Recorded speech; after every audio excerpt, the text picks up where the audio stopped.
Hello, everybody, and thank you so much for joining us today on what is a very important subject. And I have to say that I've recently done a couple of panel sessions with John Reed, who's the director of LPC, and I have been fascinated just with the knowledge that John holds and that he understands. And this is obviously his field of expertise. And today, John is also joined by Ken Lam, who's also you're a director, aren't you, Ken? Sorry, I Yes. am. Yep. Yep. Also a director of LPC. So welcome, John and Ken. I really look forward to the presentation or the deck that you're going to take us through today. And everybody that's online, thank you so much for joining us. My name is Vanessa Barnes. I look after the growth and partnerships within Restaurant and Catering Association and welcome you all here today. So without further ado, we might get started, John. Very much, Vanessa. And I should say I've thoroughly enjoyed the sessions we've done together. And they have been wholly worthwhile, I think, based on feedback that we've received. Welcome, everybody. I am John, colleague is Ken, as Vanessa has already said, both fellow directors and fellow shareholders of LPC. In brief, we are a conflict-free advisory firm that advises on strategy, on optimizing leases if they're multi-site, and on helping lessees, commercial lessees across retail, industrial, and office negotiate leases that have less risk than what is normal. It would be the way I would describe it. You should be seeing the first slide, which says negotiating commercial leases, mistakes that can lead to insolvency. And that very much sets the scene for what we are going to cover today. And the reason we use a heading like that is that sometimes the dramatic insolvency and the mistakes, which is something you want to avoid, helps to position what comes next. So we've already been introduced. There are QR codes there. I can come back to that slide if people want to just take a screenshot of the QR code should you want to contact us in the future. Otherwise, contact Vanessa and she'll put you in touch with us. So expanding on the theme, this statement says hospitality and food businesses are faced with increasing pressure on margins with increasing risk of insolvency. And the question that we're going to address today is, do leasing arrangements contribute to increased business risk? So we'll answer that question in the first instance, but then we'll also move to the answer being yes, which we'll deal with on the next stage. We'll move to the evidences that is the case, and then more importantly, to what can be done to mitigate the risks of insolvency tied to a leasing arrangement. Warren Buffett, I'm sure, is known by everyone on this webinar today, and he made this very simple statement: risk comes from not knowing what you're doing. And it's a harsh statement, but it is a reality when it comes to leasing arrangements where they contribute to insolvency. We'll expand on that as we go. So the answer to that question is yes, leasing arrangements certainly can lead to insolvency. And you'll see as we go through the points on this slide that that is particularly the case in the hospitality sector in Australia at this point in time. Here are the facts. 70%, there's been a 70% increase in hospitality insolvencies when we compare 2024 to 2025. So it is a significant risk and a significant business failure situation which has to be contemplated in this sector. The failure rate reached 8.5% in 2025, and the hospitality sector had the highest failure rate out of any of the sectors of the economy in 2025. So really a tough situation for operators of hospitality businesses. The failure rate is forecast to increase, unfortunately, to 9.1% in 2026. And comment on that, essentially what that's saying is 1 out of 10 businesses in the sector actually fail, are destined to fail. Now, the number one factor, according to the research that has been done contributing to failure in the sector itself, is wage costs, or rather wage costs growing out of line with increase in revenue, so taking up a greater proportion of the operating cost of the business. But the lesser known fact is that the number two cause contributing to insolvencies in hospitality is rent and energy, what we would call the major elements of the occupancy cost, the accommodation costs, the cost of having premises to operate your business. Now, what is the core problem, which sets the scene for the slides to follow? The core problem is inflexible lease arrangements. And what we mean by that, and we highlight the word inflexible, is we are saying that lease arrangements are long-term commitments. You don't easily negotiate terms which are flexible, which are well aligned to the business performance. And so that's what we mean by inflexible. And so the business can go up and down, but these arrangements tend to be inflexible. They don't have to be, but the norm is that they are. The core cause of these inflexible lease arrangements is that landlords set the norm. And so what we have is a situation where landlords are few, well organized, they're consolidated, property is their business. And so running a good business, if you're a landlord, you make sure that you protect your interests as much as you possibly can. And their interests are to have passive risk-free income, whereas, of course, on the other side, the tenant's interest is to have costs in the business, including accommodation costs, which hopefully are more aligned to where the business is at any one point in time.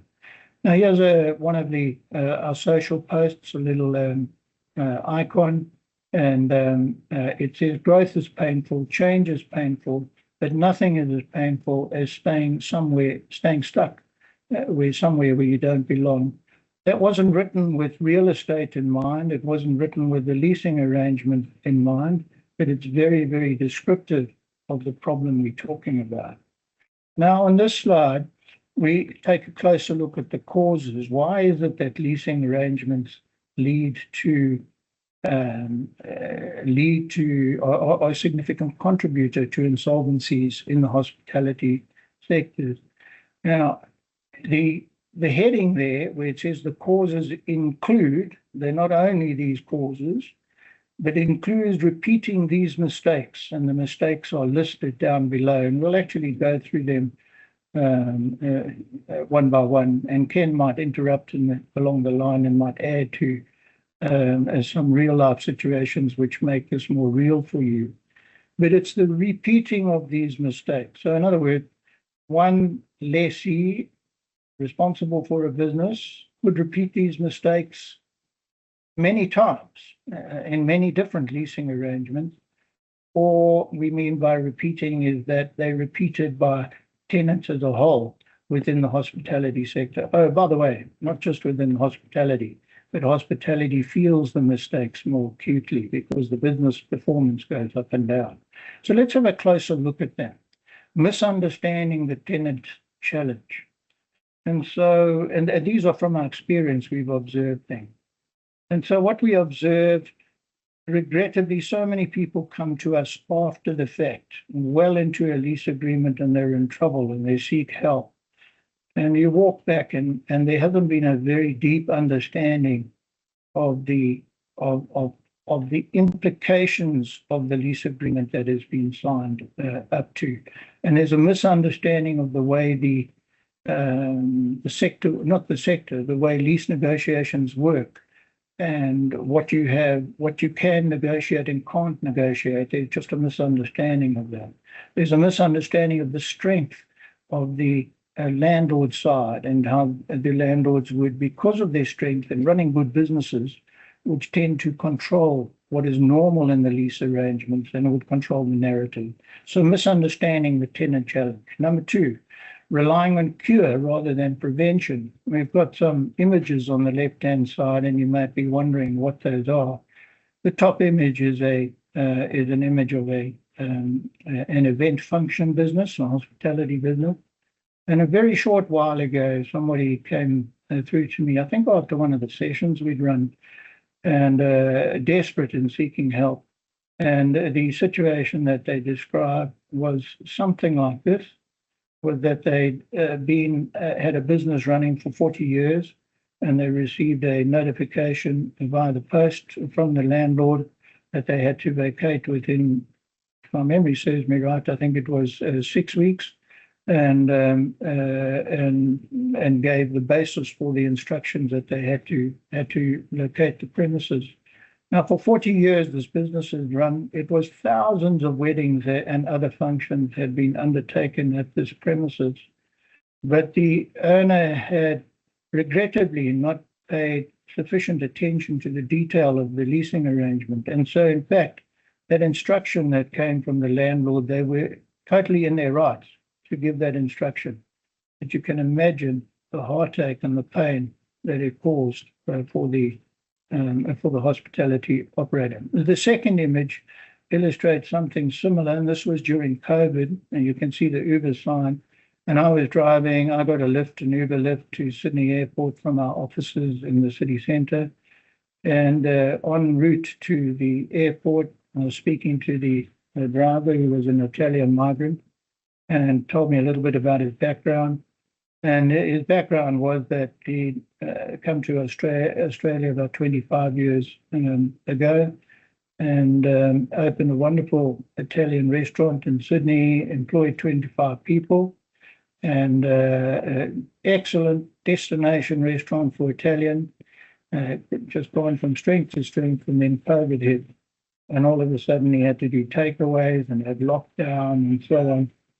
And he was able to adjust his wages and adjust his operating costs. But the one thing he couldn't adjust was the leasing commitment. And even with the government trying to be helpful after the fact, he could not control it and influence the cost. And eventually had to go into administration and then liquidate the business. And so I said to him, well, when the dust is settled, are you going to go and open a restaurant again? And he said, never. And I said, why? And he said, I never want to enter into another commercial lease. So relying on cure rather than prevention, important to try and do things, get things right up front. Third point, and I'll run through these very quickly, doing too little too late, we'll speak to that. Number 4, being unfair about one's requirements and risks, we'll speak to that in a little bit more detail.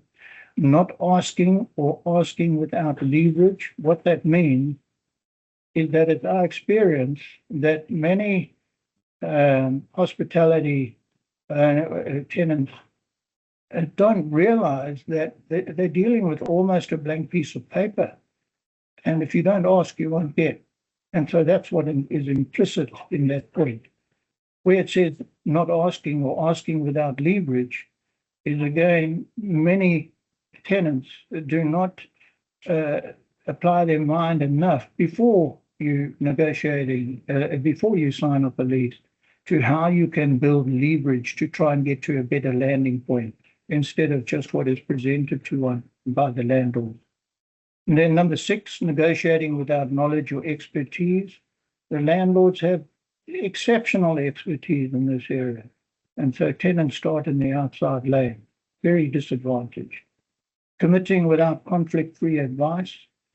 Lessees tend to rely on advice from leasing agents. Leasing agents, of course, they're protecting the interests of your landlord.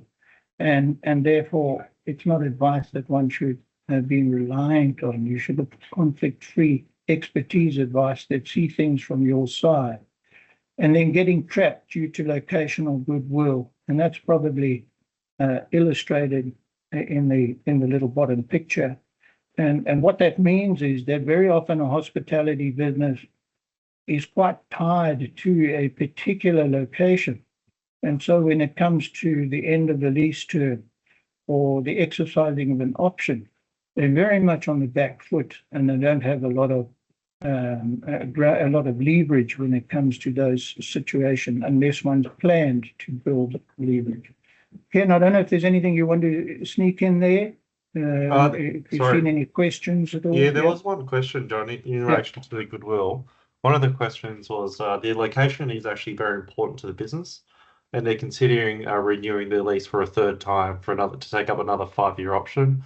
Overall, the costs have been increasing year on year, greater than inflation with insurances, wages, and they are struggling to keep the premises intact. The landlord knows that, going back to your point about goodwill, that the location is important to them, and this weakens their negotiation point. Do you have any advice? And do you want us to carry on? Yep. Yep. And you'll answer that. Maybe Ken will come back to that. So there's the question.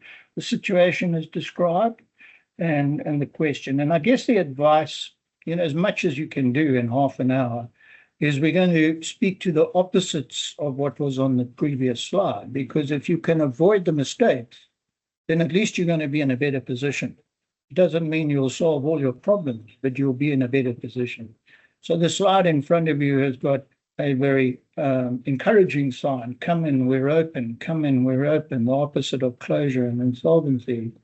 And the opposite of the previous slide is something that I'll speak to, and Ken will comment further. So in opposite to point one is understanding the tenant challenge. It's extremely important that a lessee understands that you start in the outside lane. This is a world where property is the business of landlords and developers. They understand it back to front. They've built associations and ongoing contributions to journals and so on, like the Australian Financial Review, that are very protective of landlord interests. For example, if one had to say in the commercial real estate, if one had to say the outlook is positive, what that in fact means is it means that prices are going to go up, rentals are going to go up. So it couldn't be more negative for a tenant.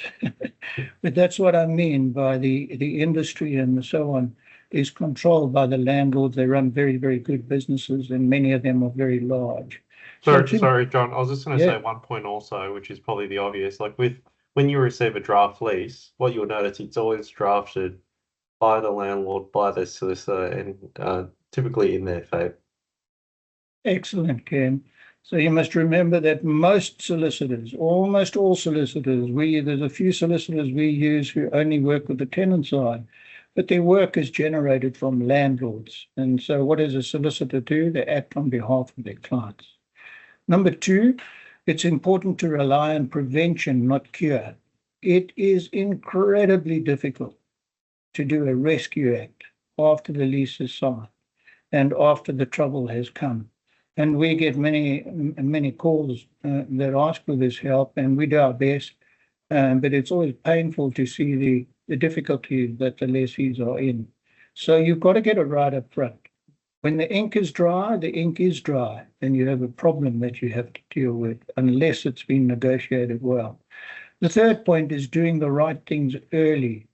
And so the two situations I've described to you, or particularly the first one about the hospitality, the event operator, is it lived for 40 years with almost a handshake agreement and not referring to the lease arrangement. But then when the landlord wanted to do something, they had the lease and they were able to take the steps that they wanted to take, which were in their interest. And so doing the right things early in that instance would have been to get it right way ahead of signing the lease, long before you even start a negotiation.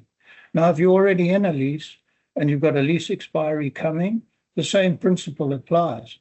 For goodness sake, do not wait till close to the lease expiry. When is the best time to negotiate?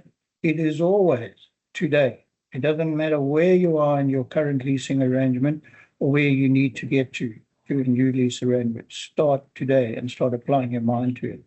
Number four, be clear about your requirements and risks. You know, if it's a high risk venture and you really don't know where it's going to end up, well, you really want to try and do your utmost to build up leverage and get as flexible a lease arrangement as you possibly can.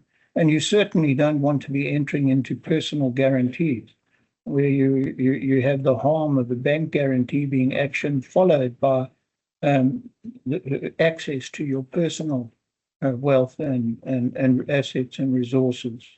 And fifthly, you need the skill of asking with leverage. We only have a few minutes here, I can't expand on it. But you can ask for the same thing well, or you can ask for the same thing badly. And so it's all about building up leverage. And then sixthly, negotiating with knowledge and expertise, making sure, number seven, that you get that you only commit when you've had conflict-free advice from the likes of ourselves, when people have helped you make sure that you've gotten to the best possible point you can get to. And then number eight, be very conscious of the need of protecting locational goodwill. We have had so many business owners who've run good businesses in the hospitality and other sectors, and then they try and sell their business, and there's no protections around a good leasing arrangement into the future, or very little, and it devalues the business completely. Ken, anything there? No, nothing to add, John. Any questions or any comment on that question that was raised? No? You okay? Yeah, I'm good. Okay. Haven't had any questions as yet. Okay. All right. That's good. I know Ken's got a few that we got in the from email before the event. So this slide here is really highlighting what the solution requires. So the previous slide said, first of all, avoid the mistakes. And this slide is elaborating on the slide previous, but it's trying to give you more of a contextual understanding as to the detail that you need to focus on. The devil is always in the detail. And so you want to try and avoid anything that causes you to end up on the left-hand side in the wrong location with the wrong premises. That should be the wrong lease terms at the bottom, not the wrong premises, with the wrong commercial terms. So you want to try and do everything you can to avoid that. The barometer in the middle where it says landlord's goal and tenant's goal is you want to be working conscious of the landlord's goal, which is to transfer all the risks of ownership to you, but you want to be working towards, in the yellow, where it says the tenant perspective, you want to be working towards a lease that gives the tenant the right to utilize the premises together with landlord guarantees relating to utilization. Now, that's a mouthful. And again, we are constrained by time, but if I make that mouthful practical for you, the most obvious thing that's important for, let's say, a cafe or restaurant is foot traffic, is people coming past your business. And so you would be negotiating in the direction of trying to get a landlord guarantee around the representation that may have been made about the foot traffic that will make your restaurant work. In other words, the logic is, I'm going to enter into this lease because of the guarantees provided to me, or the representation, stronger as guarantees, provided to me about things like the appeal of the premises, the foot traffic, the obligations of the landlord into the future and in terms of improvements they're going to make. So you want to get all of that stuff written, documented, and brought into the lease arrangement before you sign a lease. Yeah, sorry, I was going to say, typically the landlord will provide you with that disclosure statement in terms of disclosing what they want you to know. So it's going back to John's point. It's good to get what you've picked up implemented or documented in that disclosure statement.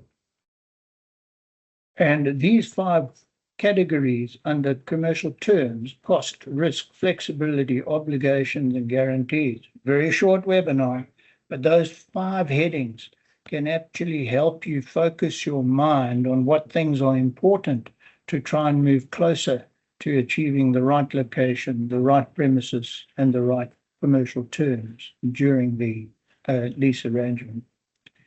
So we've expanded on that here on those 5 categories. And for hospitality operators generally, whether you're an event operator or cafe, a restaurant, or even a training organization in this hospitality field, those are the major things under each of those 5 headings: cost, risk, flexibility, obligations, and guarantee. The major things that you should keep in mind under those 5, let's glance at them quickly. So under cost, you want to try and ensure that you have an effective rent which works for you. I'll explain what that means, and that the market rent review, if you have an option to renew, is based on an effective rent. Now, an effective rent is different to the face rental. An effective rent is the rental after an incentive has been given by the landlord. And so what you want to make sure is that try and negotiate that if you have an option to renew, that the option to renew is always on an effective rental basis. Regrettably, I can't say more than just to tell you what that means is you get treated as a new tenant and you would receive the incentive that a new tenant would get. Bear in mind, I said in the beginning, when you're stuck in a place because you have location or goodwill, the landlord always has the advantage. And so you want to try and negotiate up front that any rent reviews and annual escalations always keep you in touch with what the market is. You're not losing touch with what the market is. Secondly, in cost, seasons have an impact on the hospitality business. And so as much as possible, it is good to try and negotiate in the direction of a lower base rent and a higher turnover related rent, something that makes sense for your business. Risk is, I said to you, you want to try and get the concept of utility value, bring to the fore things like the pandemic. Well, how can we pay a rental when we don't have use of the premises? That's the direction you want to negotiate in. And you want to try and transfer the risk of a loss of foot traffic to be echoed by a reduction in the rental. Flexibility, locational goodwill, you want to have good, favorable options to renew in your lease. You want to be able to terminate if the appeal of the premises goes down without undue penalty and so on. Protect your interests. Obligations, you want to try and get some stipulation of what the landlord is going to do in their improvements over the duration of your lease and into the future. Get that articulated, put it on paper, and what the landlord maintenance obligations are. And then guarantees, try and get the landlord to commit to particular guarantees that make your business work, particularly foot traffic. Now, Ken, we had a couple of questions that came in earlier. Can you lift out any one of them? Because I see our time is already gone. Yeah, that's right. One of the other questions, if an agreement isn't reached about a market review by the time a new 5-year lease is due to start, are we liable for those lease terms already set in, even if we can't afford them? Would you like to give some advice there? Yeah, I can. Yeah.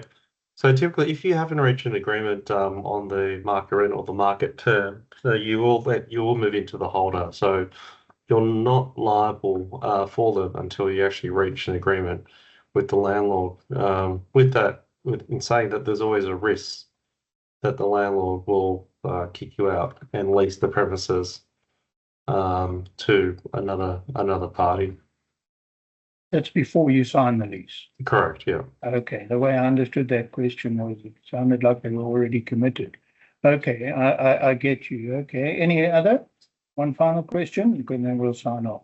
The other one's just about taking up an option. Before agreeing to take up an option to renew, we have the option of a market value appraisal. How do we go about in getting this? How do we make sure it's a fair outcome for us? And how do we make sure it's accepted by the landlord if it comes in below the current rental?